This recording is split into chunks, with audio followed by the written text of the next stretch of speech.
ಎಲ್ರಿಗೂ ನಮಸ್ಕಾರ. ಎಲ್ಲರೂ ಹೇಗಿದ್ದೀರಾ? ಚೆನ್ನಾಗಿದ್ದೀರಾ ಅಂತ ಭಾವಿಸ್ತೀನಿ. ನಾನು ಚೆನ್ನಾಗಿದ್ದೀನಿ. ಇವತ್ತು ಬದನೆಕಾಯಿ ಪಲ್ಯ ಮತ್ತು ಚಪಾತಿ ಮಾಡಿ ತೋರಿಸ್ತಾ ಇದ್ದೀನಿ. ಬದನೆಕಾಯಿ ಪಲ್ಯ ಮಾಡೋಕ್ಕೆ ಬೇಕಾಗುವ ಪದಾರ್ಥಗಳು: ಬದನೆಕಾಯಿ ಕಟ್ ಮಾಡಿ ನೀರಲ್ಲಿ ಹಾಕಿಟ್ಕೊಂಡಿದ್ದೀನಿ. ಮತ್ತು ಇದು ಕಡಲೆ ಬೀಸ್ ಪೌಡ್ರು ಮತ್ತು ಶೇಂಗಾ ಎರಡು ಅಂತಾರೆ ಇದಕ್ಕೆ.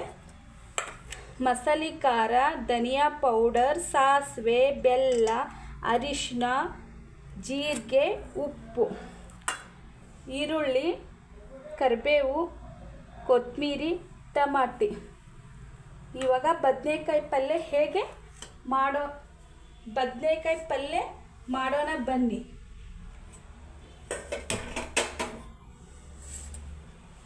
ಫಸ್ಟು ಎಣ್ಣೆ ಹಾಕಬೇಕು.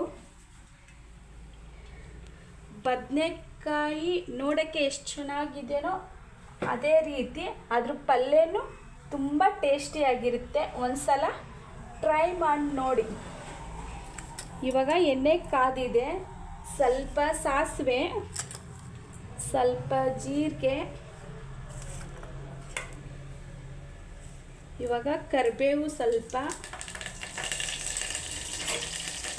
ಈರುಳ್ಳಿ ಸ್ವಲ್ಪ,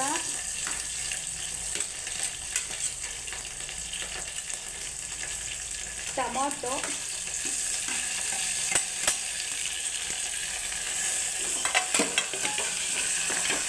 ನೋಡಿ ಇವಾಗ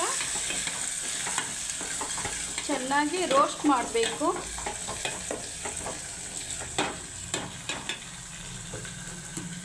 ಇವಾಗ ಇದು ಶೇಂಗಾ ಪುಡಿ ಇದೆಯಲ್ಲ, ಅದಕ್ಕೆ ಮಸಾಲೆ ಖಾರ, ಅರಿಶಿನ, ಧನಿಯಾ ಪೌಡರ್, ಸ್ವಲ್ಪ ಉಪ್ಪು, ಇದನ್ನೆಲ್ಲ ಮಿಕ್ಸ್ ಮಾಡಿ ಸ್ವಲ್ಪ ನೀರು ಹಾಕಿಬಿಟ್ಟು ಕಲಿಸ್ಬೇಕು.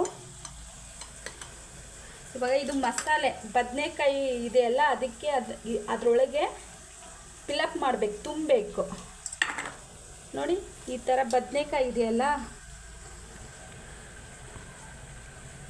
ನೋಡೋಕ್ಕೆ ನೋಡಿ ಎಷ್ಟು ಚೆನ್ನಾಗಿದೆ ಬದನೆಕಾಯಿ. ನೋಡಿ ಈ ಥರ ಫಿಲಪ್ ಮಾಡಬೇಕು. ಈ ಥರ ಸ್ಟೆಪ್ ಒಳಗೆ ತುಂಬಬೇಕು. ನೋಡಿ ಈ ಥರ ಎಲ್ಲ ಅದೇ ರೀತಿ ಮಾಡಬೇಕು. ಎಷ್ಟು ಬದನೆಕಾಯಿ ಕಟ್ ಮಾಡಿ ಇಟ್ಕೊಂಡಿದ್ದೀವೋ ಅದರೊಳಗೆಲ್ಲ ಇದೇ ಥರ ತುಂಬಬೇಕು. ನೋಡಿ ಇದಕ್ಕೆ ಎಣ್ಣೆ ಬದನೆಕಾಯಿ ಪಲ್ಯನೂ ಅಂತಾರೆ. ಇದು ಉತ್ತರ ಕರ್ನಾಟಕದ ಸ್ಪೆಷಲ್ ರೆಸಿಪಿ. ನೋಡಿ ಒಂದ್ಸಲ ಟ್ರೈ ಮಾಡಿ, ತುಂಬ ಚೆನ್ನಾಗಿರುತ್ತೆ. ನೋಡಿ ಇದೆಲ್ಲ ಇವಾಗ ಇದರಲ್ಲಿ ಹಾಕ್ಕೊತಾ ಇದ್ದೀವಿ. ಮತ್ತು ಎಕ್ಸ್ಟ್ರಾ ಸ್ವಲ್ಪ ಮಸಾಲೆ ಖಾರ, ಧನಿಯಾ ಪೌಡರ್, ಸ್ವಲ್ಪ ಅರಿಶಿನ, ಉಪ್ಪು, ರುಚಿಗೆ ತಕ್ಕಷ್ಟು, ನೋಡಿ ಬೆಲ್ಲ ಸ್ವಲ್ಪ, ಬೇಕಾದರೆ ಹುಣಸೆ ರಸ ಕೂಡ ಸೇರಿಸ್ಕೋಬೋದು ಇದರಲ್ಲಿ. ನಾನು ಸೇರಿಸ್ಕೊಂಡಿಲ್ಲ, ನಾನು ಸ್ಕಿಪ್ ಮಾಡಿದ್ದೀನಿ.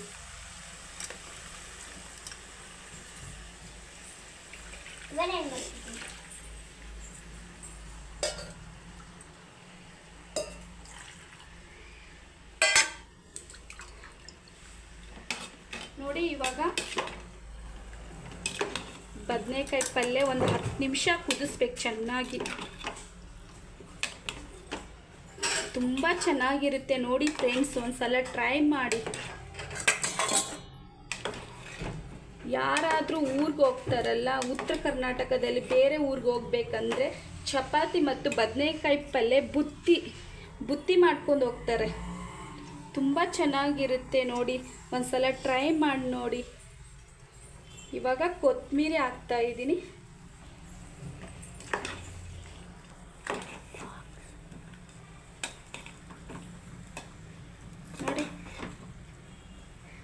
ಒಂದು 10 ನಿಮಿಷ ಕುದಿಯಕ್ಕೆ ಬಿಡೋಣ ಇದನ್ನು.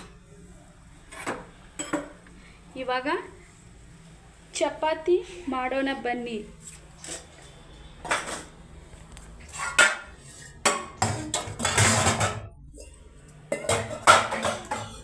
ಚಪಾತಿ ಹಿಟ್ಟು ರೆಡಿ ಇದೆ. ಚಪಾತಿ ಹಿಟ್ಟು ಇವಾಗ ರೆಡಿ ಇದೆ. ಅದನ್ನು 1 ತಾಸು ನೆನೆ ಇಡಬೇಕು, ಅಂದರೆ ಚಪಾತಿ ಸ್ಮೂತಾಗಿ ಬರುತ್ತೆ. ನೋಡಿ, ಚಪಾತಿ ಹಿಟ್ಟು ರೆಡಿಯಾಗಿದೆ.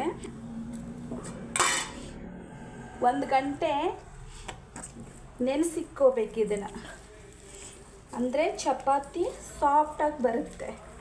ನೋಡಿ,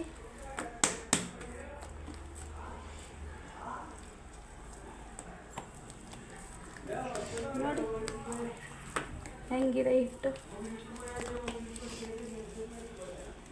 ನೋಡಿ, ಚಿಕ್ಕದಾಗಿ ಈ ಥರ ಉಂಡೆ ಮಾಡಬೇಕು.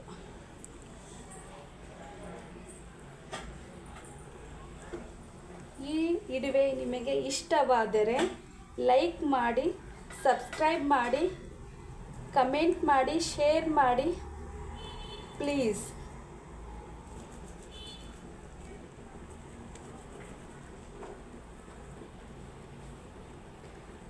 ನೋಡಿ, ಇದೇ ಥರ ಚಿಕ್ಕದಾಗಿ ಉಂಡೆ ಮಾಡಿ ಈ ಥರ ರೆಡಿ ಮಾಡಿಟ್ಕೋಬೇಕು. ನೋಡಿ,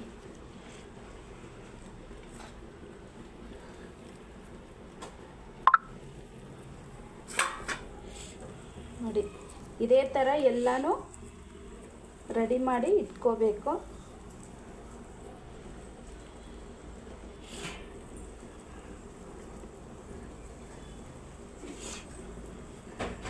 ಬನ್ರಿ ಇವಾಗ ಚಪಾತಿ ಮಾಡೋಣ. ನೋಡಿ, ಇದೇ ಥರ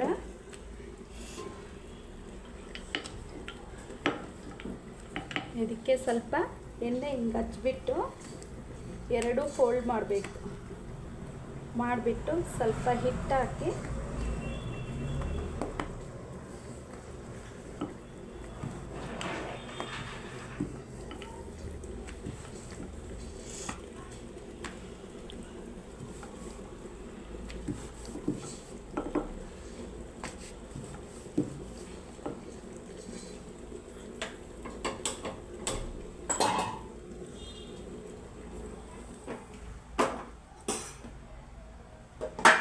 ನೋಡಿ, ಇವಾಗ ಹಂಚ್ಬಿಡೋಣ ಚಪಾತಿ ಬೇಯಿಸೋಕ್ಕೆ.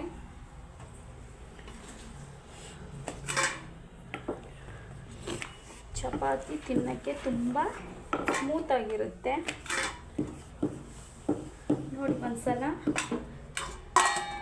ಟ್ರೈ ಮಾಡಿ. ನೋಡಿ, ಎಣ್ಣೆ ಈ ಥರ ಎಲ್ಲದಕ್ಕೂ ಫಿಲಪ್ ಮಾಡಬೇಕು. ಹಂಚಿಗೆ ಸ್ವಲ್ಪ ಎಣ್ಣೆ ಚಿಮ್ಮಿಡಿಸ್ಬೇಕು.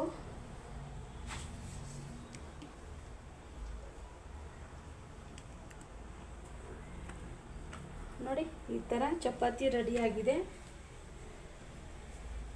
ಇದು ಹಂಚು ಬಿಸಿ ಆದಮೇಲೆ ಇವಾಗ ಚಪಾತಿ ಹಾಕೋಣ. ಮತ್ತು ಅದೇ ಥರ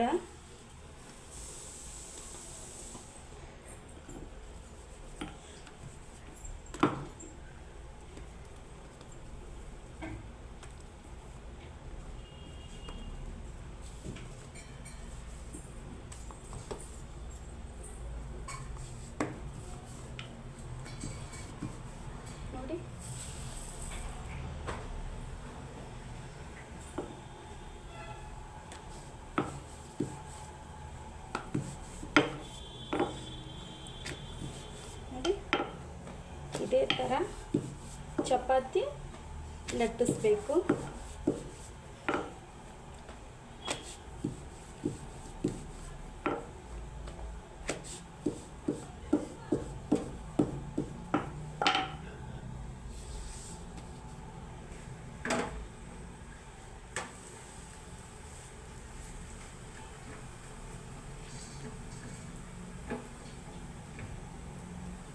ನೋಡಿ ಫ್ರೆಂಡ್ಸ್, ಇವಾಗ ಚಪಾತಿ ರೆಡಿಯಾಗಿದೆ.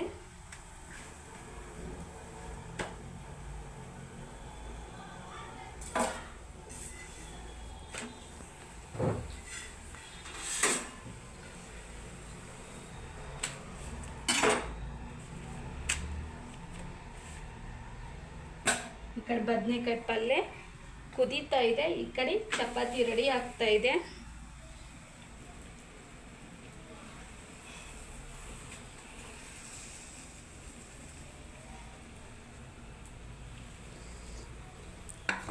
ನೋಡಿ ಸ್ಮೂತ್ ಆಗಿದೆ ಚಪಾತಿ. ನೋಡಿ ಈ ಥರ ಉಳ್ಳೆ ಬರಬೇಕು, ಅಂದರೆ ಸ್ಮೂತ್ ಆಗಿರುತ್ತೆ. ನೋಡಿ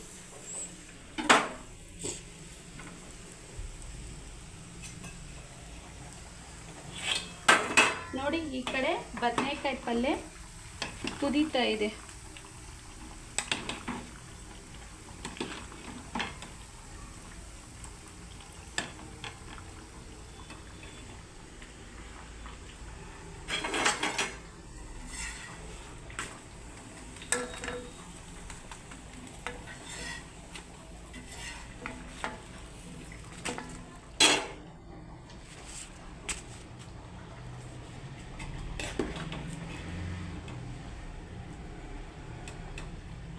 ಈ ರೆಸಿಪಿ ಇಷ್ಟವಾದರೆ, ಇವಾಗ ಬದನೆಕಾಯಿ ಪಲ್ಯ ರೆಡಿ ಆಗಿದೆ.